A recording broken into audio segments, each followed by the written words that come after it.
ఇక్కడికి వచ్చాను, ఇక్కడ అపార్ట్మెంట్ కొనుక్కున్నాము అని చెప్పాను. ఆ రోజు ఈ రోజు వరకు నా సొంత తమ్ముడు అమెరికాలో ఉన్నా, సత్యనారాయణ గారు నా తమ్ముడు అని నేను చెప్పుకుంటా. ఏ టైంలో ఫోన్ ఏ అవసరమైనా అక్క చెప్పండి ఏంటి అని వెంటనే రెస్పాండ్ అవుతాను. అలాగే ఇంకా చాలా మంది వీళ్ళందరూ కూడా నేను ఇప్పుడు సింగిల్ గా ఇంత ధైర్యంగా ఇక్కడ ఉన్నాను అంటే కారణం వీళ్ళంతా. చాలా మంది నన్ను అడిగారు, మీరు వెళ్ళిపోతారట కదా, పిల్లలు వేసుకొని హైదరాబాద్ వెళ్తారట కదా, ఇక్కడ ఉంటారట కదా అని. జస్ట్ 6 months లో మొహం పట్టుకొని అడిగిన వాళ్ళు చాలా మంది ఉన్నారు. నేను చాలా ధైర్యంగా ఉన్నా. నా హస్బెండ్ నాకు స్ట్రాంగ్ గా మెంటల్ గా ప్రిపేర్ చేశారు కాబట్టి నేను చాలా ధైర్యంగా ఉన్నా. నేను ఎక్కడికి వెళ్ళను, నా ఇల్లు నాకు ఉంటుంది, నాకు ఏ ప్రాబ్లము లేదు. మీ అందరి సహాయ సహకారాలు ఉంటే నేను చాలా హ్యాపీగా ఉంటా. అట్లాగే వీళ్ళు కార్పొరేటర్ గా పోటీ చేయక ముందు నుంచి కూడా వాటర్ ప్రాబ్లం ఉంటే ట్యాంకర్స్ తోటి వాటర్ పంపించేవాళ్ళు. ఏంటి ఏమి పొలిటికల్ గా ఎక్స్పెంటరీ లేదు, ఎందుకు అంటే ఉంటేనే బాగుతారు అట్లా ఇవ్వాలనిపించింది, ఇస్తున్నాను. మేము అప్పుడు మాకు ద్వారకానగర్తో కూడా అక్కడ రెండుకొని ఇక్కడికి ఆ ఏరియాతో కూడా ఎక్కువ సంబంధం ఉండేది. అక్కడికి ఇక్కడికి ఎక్కడికి కూడా వాళ్ళు వాటర్ సప్లై చేసేవాళ్ళు. అట్లా ఒక ఫ్యామిలీ లాగా నాకు అందుకు చాలా చాలా చాలా ఇష్టం. నాకు ఒక సపోర్ట్ గా నేను ఇక్కడ ఉంటూ ఇంత హ్యాపీగా ఉన్నాను అంటే మీరందరూ వీళ్ళందరూ కూడా కారణం. Thank you so much. అట్లాగే శ్రావణి గారు నాకు ఈ 5 years పరిచయం.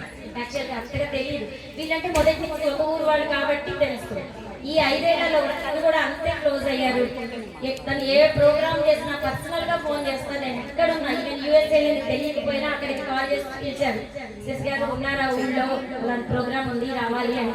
థ్యాంక్ యూ శ్రావణి గారు, అంత గుర్తు పెట్టుకొని పిలుస్తూ ఎప్పుడు ఉన్నందుకు థ్యాంక్ యూ సో మచ్ అందరికీ. సరే ఓకే ఫ్రెండ్స్, ఇది నా ఎక్స్పీరియన్స్. ఇక ఇవాళ ఈ కార్యక్రమానికి మన ఫ్రెండ్స్ తరపు నుంచి మన కార్పొరేటర్స్ ఇద్దరికి ఇచ్చారు సన్మానం.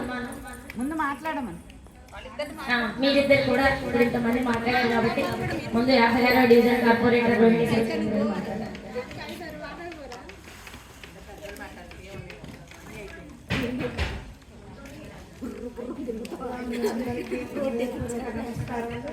మమ్మల్ని ఇంత మంచిగా పెట్టుకొని మమ్మల్ని ఇక్కడికి ఆహ్వానించి మాకు సత్కారం చేస్తున్నందుకు మీ అందరికీ కూడా ధన్యవాదాలు. ఈ 5 years కూడా అందరం మంచిగా ఉన్నాం. నేను ఇంతకుముందు ఇంట్లో నుంచి బయటకు వెళ్ళేదాన్ని కాదు, బతుకమ్మను ఆడుతున్న గ్రౌండ్లో పైనుంచి చూసేదాన్ని అంతే. ఈ 5 years నుంచి నేను గ్రౌండ్కి వస్తుంటే నాకు చాలా హ్యాపీగా ఉంది. అందరూ మంచిగా సొంత అక్కజల్లలాగానే ఆంటీలు కూడా ఉన్నారు దీంట్లో, వాళ్ళు కూడా మంచిగా ఉండటం జరుగుతుంది. నా సమస్య ఉన్నప్పటికీ కూడా నేను చాలా హ్యాపీగా ఉంటున్నా. వీళ్ళందరూ నాతో మంచిగా ఉండటం జరుగుతుంది.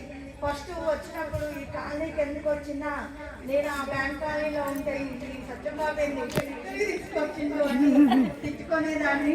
కానీ ఇప్పుడు ఇక్కడ నుంచి నాకు ఎటు వెళ్ళాలనిపించట్లేదు, ఎందుకంటే వీళ్ళందరూ కూడా నాకు మంచిగా అభిమానంతో ఉండటం జరుగుతుంది. నాకు కూడా వీళ్ళంటే చాలా ఇష్టం. నేను కూడా కిట్టీలో ఉంటా, మీతో పాటు మీ అందరు సరదాగా ఉంటారు. మీరందరూ మంచిగా నేను కూడా జాయిన్ అవుతామని కిట్టీలో జాయిన్ అయినా.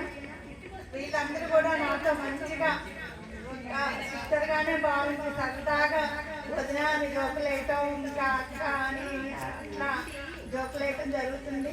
చాలా హ్యాపీ. మీ అందరికీ ధన్యవాదాలు. ఇంతకంటే నేను ఎక్కువ చెప్పలేను.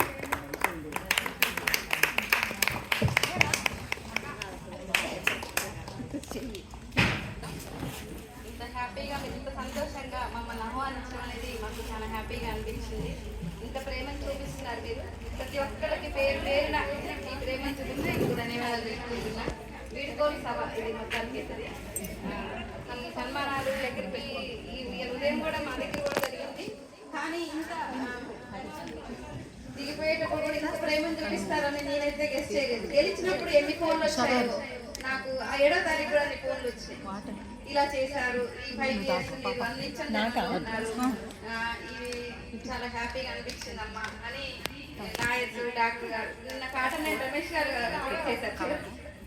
శ్రావణి నీ స్పందన బాగుందని డివిజన్లో నీ వాయిస్ నువ్వు ఎప్పుడు స్పందిస్తావని అట్లా అంటుంటే నాకు హ్యాపీ అనిపించిందమ్మా అని డాక్టర్ సుదర్శన్ గారు అని ఇట్లా పెద్ద పెద్ద వాళ్ళు ఫోన్ చేస్తుంటే అప్పుడు అనిపించింది పదవి అంటే ఇంత ఇష్టపడుతుంది జనాలు అనేది. నాకు నిజంగా రాజకీయం అంటే అసలు ఇష్టం లేదు. ఇది చెప్తే నమ్ముతారో నమ్మరో కానీ, ఎందుకంటే మా నాన్నగారు మా చిన్నతనంలోనే డిహెచ్ఎంఎస్ చేసి ఎమ్మెల్యే పార్టీలోకి వెళ్ళి ఆయన చాలా లాస్ అయ్యారు. కుటుంబం గురించి పట్టించుకోకుండా, మా చదువు కూడా మేము పెద్ద చదువుకోలేదు కూడా, మా చదువులు కూడా పట్టించుకోకుండా ఆయన ఒక వేలో ఆ సిద్ధాంతాలు వేరుంటాయి కదా, కమ్యూనిస్ట్ పార్టీ సిద్ధాంతాలు అంటేనే అప్పుడు అంత నీతిగా చేశారు. వాళ్ళు ఇంట్లో పెట్టుకొని కష్టపడి వాళ్ళు ఒక సిద్ధాంతాన్ని కట్టుబడ్డారంటే ఇక దాన్ని ఎంత దూరమైనా వెళ్ళిపోయేవాళ్ళు. ఇప్పుడంటే సంపాదనలు ఇప్పుడు అవి ఇప్పుడు పేరుందేమో కానీ అప్పుడైతే అంత ఖచ్చితంగా చేశారు. దానివల్ల మేము ఎంత లాస్ అయినాం అనేది నాకు తెలుసు. వాళ్ళ మట్టి అంటే తెలియకుండా బతకాల్సిన వాళ్ళం అసలుకి అది నాన్న పట్టించుకోవడం వల్లే మా చదువు లాస్ అయినాయి అనేది బాగా బాధ ఉంది నాకు. మా బాబాయ్లేమో చాలా స్టేజ్ వెళ్ళిపోయారు, నాన్నంతే ఆగిపోయాడు అనమాట. తన సొంత ఇల్లు కూడా కట్టుకోలేని స్టేజ్లో ఆగిపోయాడు. ఇది ఇంత అనుకోలేదు. రాజకీయ సుధాకర్ గారు బాగా లాగినా కానీ అస్సలు సుధాకర్ గారు ఎప్పుడు అటే వెళ్ళిపోయాక నేను ఎప్పుడు పిల్లల మీదే కాన్సన్ట్రేషన్ చేశాను. ఆయన జనం మీద కాన్సన్ట్రేషన్ చేశారు, నేను పిల్లల మీద కాన్సన్ట్రేషన్. కానీ 2 సక్సెస్ ఒకేసారి వచ్చాయి. ఒకసారి ఓటమి జరిగింది, ఓడిపోయినందుకు కూడా హ్యాపీ అనిపించింది నాకు. ఎందుకంటే ఆ ఓడిపోవడం వల్ల మళ్ళీ జలాన్యాయ స్వామి టెంపుల్ చైర్మన్ గా 5 years చేశారు. అంటే దేవుడు నాకు సేవ చేశాక నువ్వు జనానికి చేయమని అనుకున్నాడేమో అనిపించింది నాకు. ఆ 5 ఏళ్ళు ఆ చైర్మన్ చేస్తుంటే ఆ దేవుడు కళ్యాణం నాకు అమ్మాయి లేని లోటు కూడా తీరిందనమాట. ఆ చైర్మన్ పదవిలోనే ప్రతి కళ్యాణం అంతమంది జనంలో ఆ స్థాయి నాకు కల్పించింది భగవంతుడు అని ఫస్ట్ మెమరబుల్ గా హ్యాపీగా ఫీల్ అయింది చైర్మన్ పదవి. ఆ తర్వాత ఈ కార్పొరేటర్ అది ఎప్పుడు ఎవరి అసలు నా లైఫ్ లో అదొక గుడ్ మూమెంట్ అనమాట. అది ఎప్పటికీ అది తర్వాత ఎలక్షన్ లో ఓడిపోయినా కానీ ఎందుకో నాకు కొంచెం కూడా బాధ కలగలేదు. ఎంత బాగా కష్టపడ్డాం అప్పుడు కూడా. ఓడిపోతే చాలా మంది బాధపడడం ఏడవడం కానీ నా నుంచి అది రాలేదు. ఎందుకు రాలేదు నాకే ఆశ్చర్యమైంది. కానీ సొంత డబ్బు 45 లక్షలు పోగొట్టుకున్నాం అప్పుడు. అయినా నా ఫీలింగ్స్ రాలేదు. మా అమ్మ వచ్చి బాధపడుతున్నా నాకు అసలు రావట్లేదు. ఇది అంటే తర్వాత ఎట్లా రిలైజ్ అవుతుందో అర్థం కాలేదు. సెకండ్ టైం మళ్ళీ ట్రై చేస్తుంటే అసలు ఇది మనకి పిచ్చా ఫ్యాషనా, ఎందుకు ఈ పొలిటికల్, ఎందుకు ఇదని మా వారిని కూర్చోబెట్టి ఎంతసేపు అన్నా కానీ లేదు.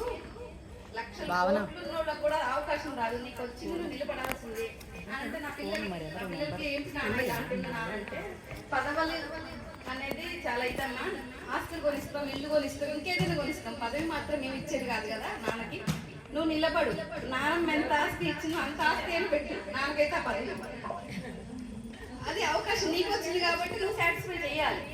అది ఎప్పటికీ నాన్నకి తీరని కోరికలాగే మిగిలిపోతుందేమో అని అనేసరికి పిల్లలకే ఇంటున్నప్పుడు నేను నా భర్త కోసం సాటిస్ఫై చేయకూడదా అనిపించి ఓకే సిద్ధమయ్యాను.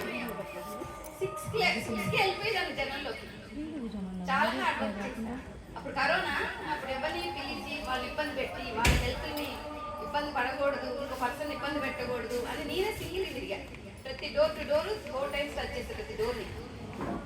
కానీ వాళ్ళు చెప్పారు కరెక్ట్, నువ్వు ₹1 పంచొద్దు, నీకు మేము ఓటేస్తున్నాం.